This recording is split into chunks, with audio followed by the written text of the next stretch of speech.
welcome to my channel. I'm Tiffany, a retired librarian turned homeschool mom. And in this video, we're going to move from upstate New York during the War of 1812 all the way down to the American Southwest into Mexico. Well, legally, Mexico. We are going to be moving to the 1820, I believe it's 1821 through, I think, 1822 in New Mexico, outside Santa Fe. At this time, this was part of the Republic of Mexico. Very recently part of the Republic of Mexico. This is shortly after the first Mexican War of Independence, so they have just broken with Spain. The Santa Fe Trail has just started because prior to this, Spain was not allowing its colonies, which is what New Mexico was part of. It was part of New Spain, the northern part of New Spain. So they could not legally trade with any other country besides Spain, which they were part of. So they couldn't trade with the Americas. So they are now free to do so. And I'm probably going to be calling her Josafina because English is my first language, obviously. In Spanish, it would be Josafina because their J's are pronounced as an H, and it does mention that in her books. So we're going to be looking at her main series, which is the first 6 books. So we'll start off with Meet Josafina. So this one takes on the typical order, at least in the titles of the other books. So her Learns a Lesson book is, again, slightly different because she doesn't go to physical school because it was not common. She lives outside Santa Fe, New Mexico. Her father owns a ranch where they handle sheep. So sheep is their big thing. Her mother had died, I think, the year before. This happens basically right before Christmas, the year before, and they are in fact Catholic. So, in this first book, of course, we meet Josafina's family. So we meet her father. He owns a ranchero. Again, they handle sheep primarily. Her older sister, Anna, she's married and she has 2 little boys. You have Josafina, who's 9. Her sister, Francesca, who is 15 and headstrong and impatient. Her other sister, Clara, who is practical and 12. You meet her, I'm going to mispronounce this, abuelito, which is her grandfather. I believe it's her mother's father, who he's a trader and he leads a caravan to Mexico. So he goes on what in English would be called the Royal Road. And that goes from Santa Fe all the way down to Mexico City. And so it takes a long time. So he goes all the way down, trades, and comes back. And he lives, his wife, primarily they live in Santa Fe. So, and then you meet her tia, or her aunt, that's aunt in Spanish, Tia Dolores, which is her aunt who has lived in Mexico City for the last 10 years. I believe she was taking care of a widowed aunt of hers. So she is, again, this is Josafina's mother's younger sister. So in her story, so Josafina, in this first book, she's wading at the water. You find out that she's not particularly fond of goats. You meet a little bit more about their, they miss their mother, her and her sister's relationship. They're doing laundry because they have to do laundry in the river. They do not have running water. And this is the 1820s. And they are very much in the middle of nowhere. And her grandfather comes because they're waiting for the caravan. And he brings their Aunt Dolores. So, which is a surprise. So they weren't expecting her Aunt Dolores. And they decide, after meeting their aunt, to ask her to stay with them for a while because they've lost their mother. They need help with guidance. Her sister Anna is trying, but again, she's not, it doesn't ever give her age, but I'm guessing she's probably about 20, 21. maybe closer to 25 because her boys are little. I think the oldest is like three or four. So yeah, she's in her early to mid 20s. So they decide to, and they do convince their father to ask their Aunt Dolores to come stay with them. And Josafina in this story learns to get rid of her fear of a goat, which has terrorized her. So as well as, so that is the start of this one. It does have a glossary of Spanish words. This is similar in a way to Kaya's books, where they're because they use a different language, they do have a glossary. So the next book is Josafina Learns a Lesson. So this is book 2. In this book, you have the same people, mostly her father, her sister, her 3 sisters, her aunt, who's again coming to stay with us, and then Teresa, which is Dolores's servant, who's an excellent weaver. So, in this one, Josafina talks about making her clothing, but in the first book, there's a flood. Josafina also gets rid of her fear of kind of lightning, but her father, the shepherds are trying to get the sheep to safety, and he loses quite a few in the flood. Basically, it's a flash flood, so they lose a bunch of sheep. Her aunt comes up with the idea that they have a lot of wool still, and if they weave blankets, they can sell the blankets to buy more sheep. So they start talking about that. It mentions, you get a little bit of her Aunt Dolores's personality, which is very different from their mother. Her mother was very quiet. She was, I hate to say submissive, but she did women's work. She would not talk to her husband about finances and things. Her Aunt Dolores is different. She's the one who brings up to their father about making the blankets to buy sheep.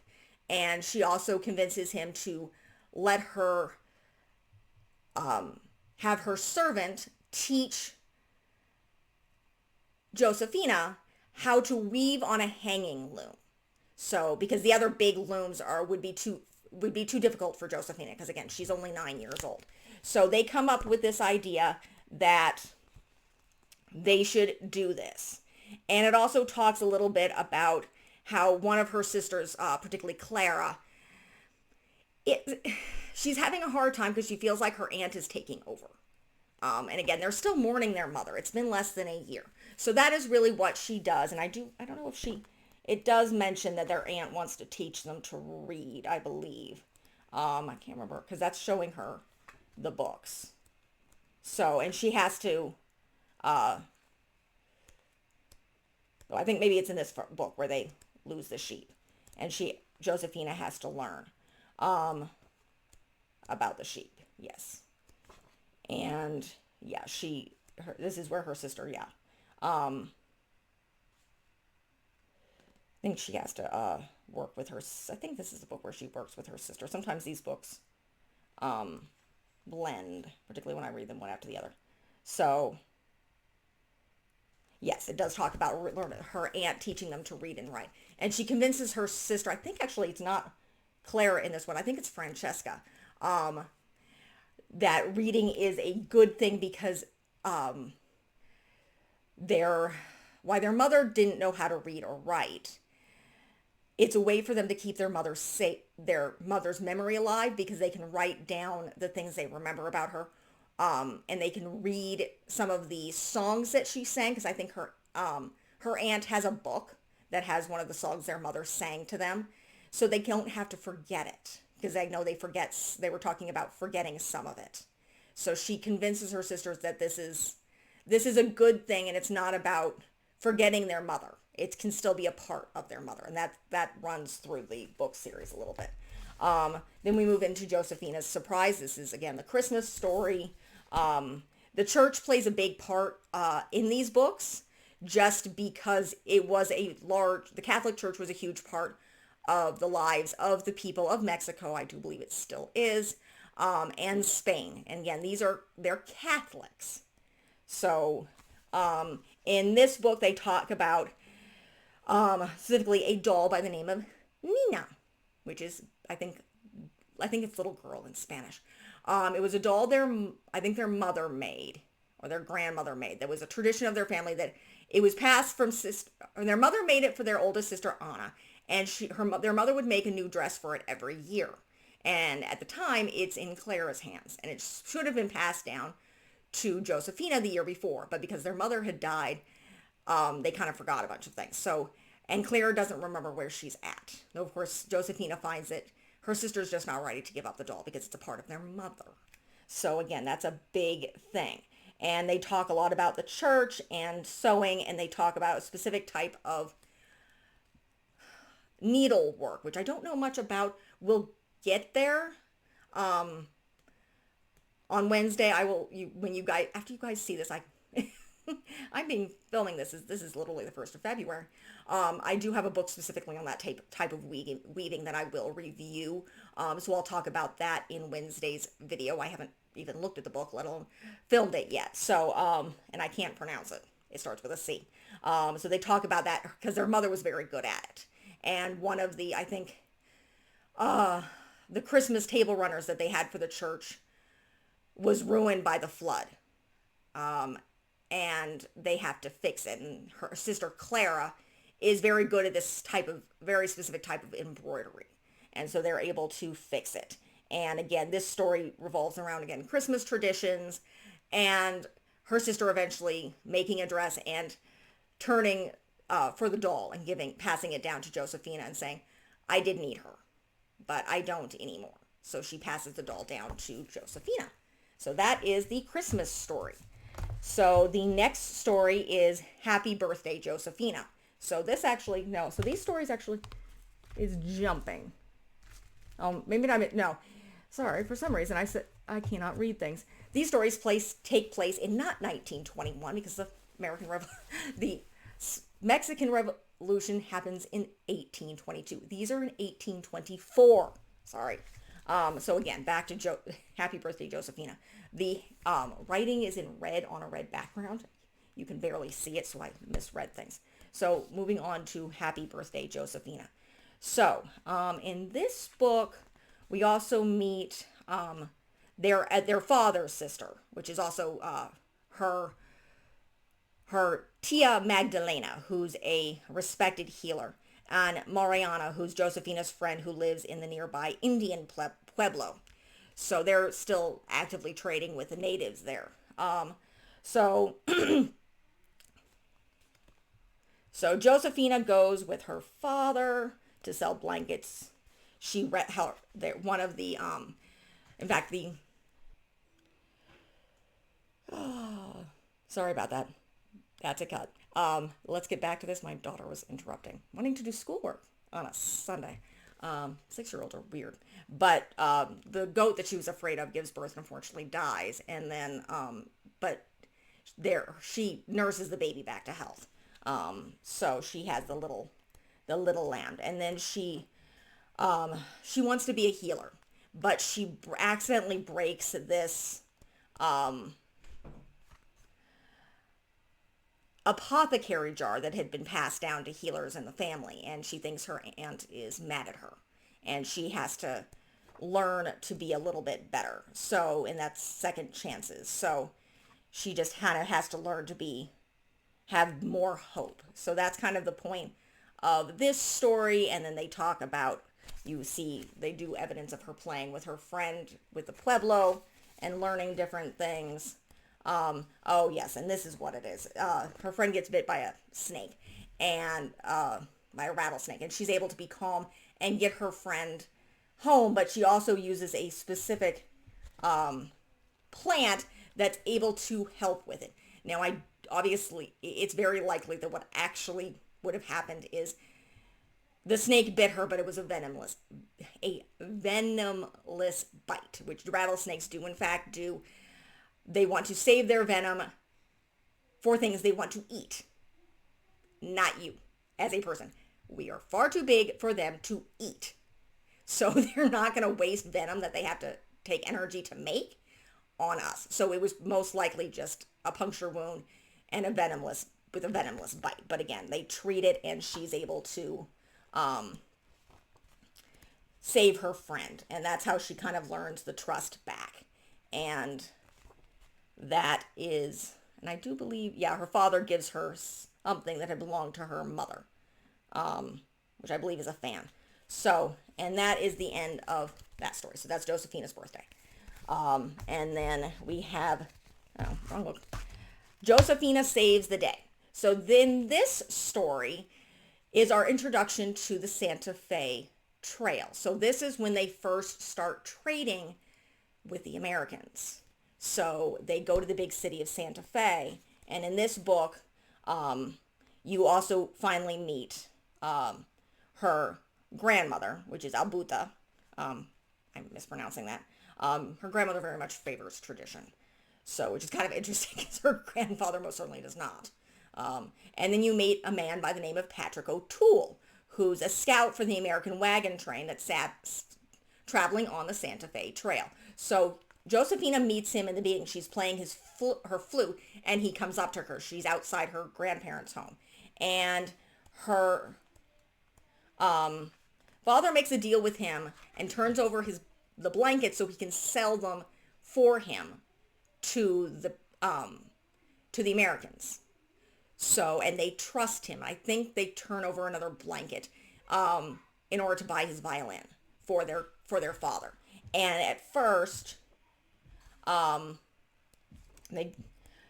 he's supposed to meet them, but he doesn't. So they're afraid that that they were betrayed, and Josafina feels bad.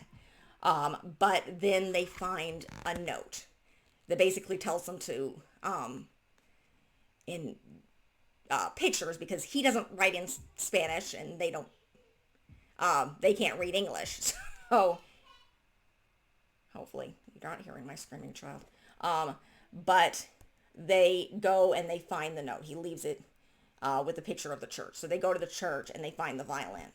And they tell their father before he's going to go off to the Americans. And it's like, I'm sure he will get you your money. He just can't come join us. I don't think they ever explain why he suddenly can't come to them. But he does get their father the money, and she's able to prevent them and the silver that he needs, prevent her father from making a mistake with a trading partner. Now, their grandfather had met Patrick's father in Mexico City.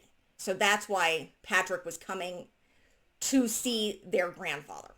So the girls are able, they turn the violin over to their father. So because he enjoyed playing it. So that's Josafina Saves the Day. The last book is Changes for Josafina. So again, again, they always have a tendency to end around Christmas time. So they have gifts and blessings. In this one, her and her sisters are going to convince their father to ask their Aunt Dolores to marry him, because it's very obvious that they are in love and they want her to stay. And they do eventually convince him to ask her to marry him, and she agrees. So they kind of get a mother figure at the end of this. And she was originally going to have to go back and stay with her parents, I believe, because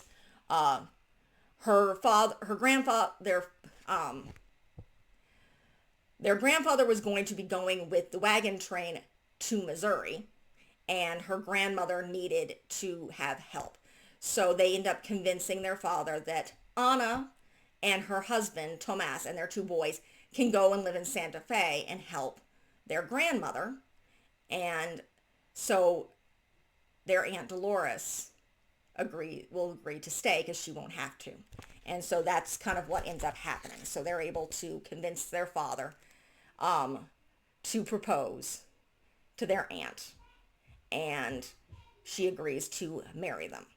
Or he agrees to marry. So that's how the story ends. I do enjoy this. This is kind of an interesting look. It's very different from a lot of the other American Girls because it's a different look at a different culture. And again, her stories happen between the Mexican Revolution, where it breaks with Spain, and what becomes the Mexican-American War, where New Mexico is essentially annexed, because the Americans just kind of walk in and say, we're taking over. And there's no battles, because most of the battles happen further south. So that's kind of how it happens. This happens probably, I can't remember exactly, I think maybe 10 years or so later. So Josafina would have been an adult. But nonetheless, that's when the U.S. takes over. So in Josafina's lifetime, she would have been a citizen of Spain, a citizen of Mexico, and then an American citizen. So that's how it goes. But again, it's a very interesting story. I like her. Again, she's very spunky. She's very, very close to her family, and they're wonderful stories. And again, it gives the Mexican American and girls a doll to kind of relate to. And similar to Kea, they put the story before the Americans take over. In this case, a lot closer than when Kea was around, just because, again, it would be very much in her lifetime, as opposed to Kea, the Native American that I did back in January. She would have been in her 50s by the time Lewis and Clark got to Oregon and Idaho. So, but nonetheless, they're enjoyable stories. We have more. I will be doing her short stories and her mysteries. She has a cookbook and a craft book and a world book, none of which I've actually looked at yet. I have actually read her short stories. And I do believe she has another one of those journey books. I don't think they're going to get any better. I'll review it anyway. But that is it for this review. I am sorry there is an extra cut in here, but children be children. So if you like what you see, be sure to like and subscribe. I will be continuing with Josafina here for the month of April. I think this is April. Yes, April. All right. I'm actually decently ahead. And then come May, we'll actually be moving to New Orleans with Cecile and Marie Grace. And then on to my favorite, my Kirsten, in June, which is actually the doll's birthday month. So from New Mexico to New Orleans and then up to Minnesota. So again, if you like what you see, be sure to like and subscribe, and I will see you next time. Thank you.